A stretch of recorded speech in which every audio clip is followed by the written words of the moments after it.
في لقاء هو الأكثر جدلا.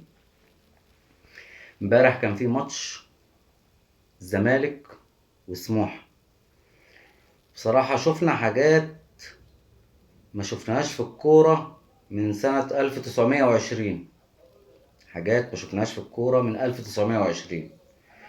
شفنا فار، الشاشة فيه مقسومة نصين، 100 مليون إلا واحد في النص ده شايفين حاجة، وفي واحد بس في النص ده شاف حاجة تانية خالص. ومش عايز اقول ان هو شاف حاجة تانية خالص، هو شاف اللي الناس شافته هنا بس مش عايز يعترف فيه. كابتن ابراهيم نور الدين. ليه؟ عشان ايه؟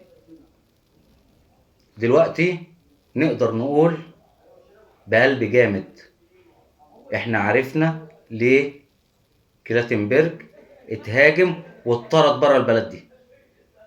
عرفنا ليه. عشان الاحتواء يشتغل، ملهاش حل تاني غير كده. ما ضربة الجزاء هنا ما تتحسبش في اول الماتش، كانت تقلب الماتش، تقلب الماتش، تترد. مدافع سموحة يلعبها بدماغه تحسب بيلن. ما طردتوش ليه؟ كنت تطرده بالمره. ازاي تلعب الكره بدماغك؟ انت مجنون؟ ازاي تلعب الكره بدماغك؟ يعني ايه؟